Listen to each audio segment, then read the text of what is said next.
Good afternoon, friends. Important video on recent change by notification number 40/2021. Central taxes dated 29th of December 2021. First one. Due date for filing GSTR 9 and 9C for financial year 2021 now extended from 31st December 2021 to 28th of February 2022. In my humble submission, whenever we demand the extension of due date, it has ramification in other provision under the GST law. Instead of demanding extension of due date, we must pray and ask for waiver of late fees. If due date for filing annual return get extended, then it also gives wide power, extended time period in the hands of officer for issuance of so-called notice or order under section 73 non-fraud cases, section 74 fraud cases. So my submission, we should demand waiver of late fees instead of demanding extension of due date. Coming to the second point. There are certain change as was proposed in Finance Bill 2021. You know that got notified by notification number 39/2021 effective from January 1, 2022. One of the change pertaining to GST input tax credit. When you as a buyer recipient availing credit on the basis of invoice and debit note, then such invoice and debit note must be furnished by the supplier in his outward supply in form GSTR 1, and it must be communicated to the recipient. Now the question which is evolving now, what would be the impact of Rule 36 sub Rule 4 of CGST rule which got notified on 9th of October 2019, where provisional credit was available even though invoice or debit note is not being furnished by the supplier in its GSTR 1. So initially there was capping of 20%, reduced to 10% on 1st January 2020, then to 5% from 1st January 2021.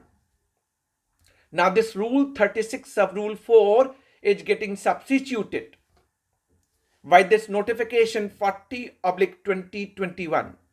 And as per substituted Rule 36 sub Rule 4, now no GST input tax credit would be available to the recipient, to the buyer, on such invoice or debit note which is not furnished by the supplier in his outward supply in form GSTR 1.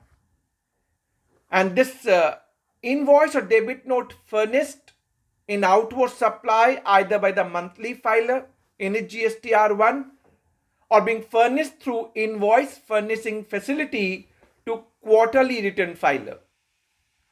So it is must that such invoice and debit note must be furnished by the supplier in its GSTR 1, either through monthly filing of GSTR 1 or through invoice furnishing facility. And it must be communicated in form GSTR 2B. So dispute watch when buyer is availing credit, recipient is availing credit, and supplier is filing invoice and debit note in its GSTR 1, that gets auto-populated in two forms. One is GSTR 2A, another one is GSTR 2B. GSTR 2A is a dynamic form, continuously updated. And GSTR 2B is a static statement of ITC getting auto-populated on 14th of next month.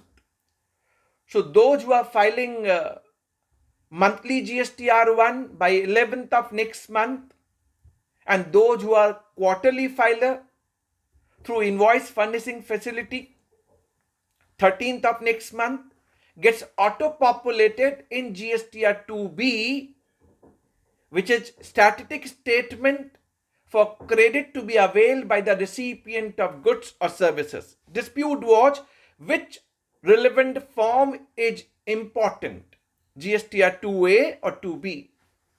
Now it is being stated in that rule 36 sub rule 4, which got substituted, now effective from January 1, 2022. Buyer has to check GSTR 2B and reconcile his credit from GSTR 2B.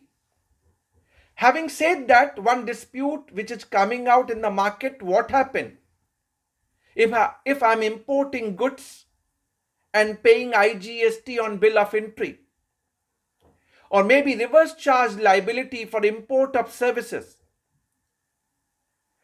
that is not getting auto-populated in GSTR 2B.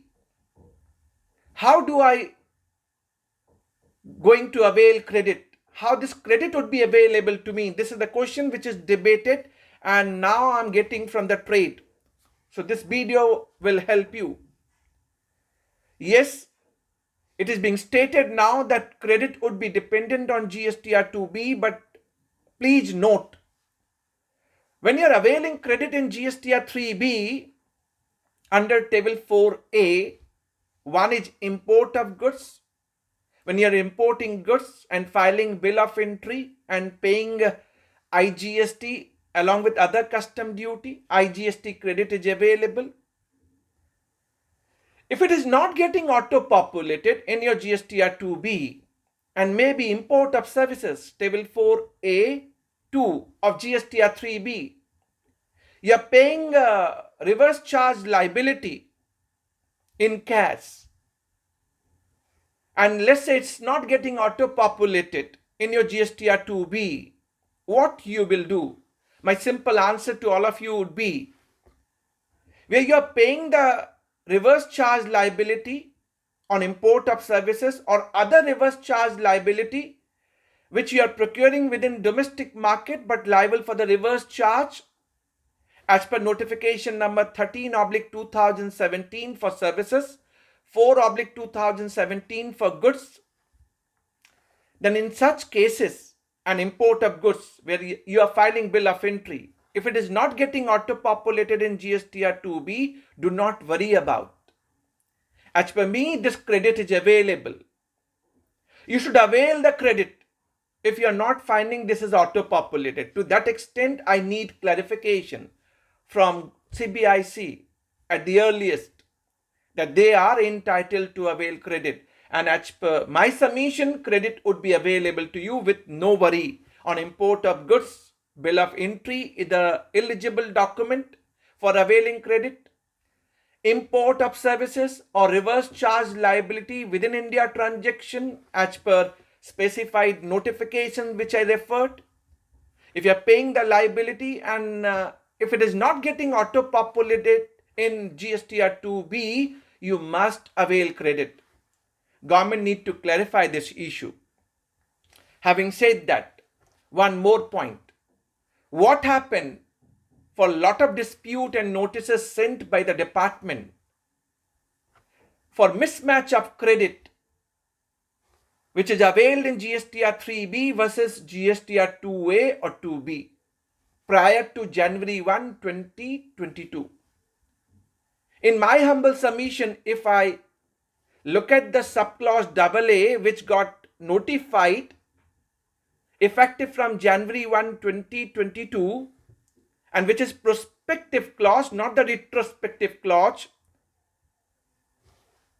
legal interpretation would be my credit was not dependent on 2A or 2B prior to January 1, 2022. Now it is notified effective from January 1, 2022. Then I can say buyer recipient has to reconcile and match his credit, and that too from GSTR 2B because of substituted rule 36 sub rule 4.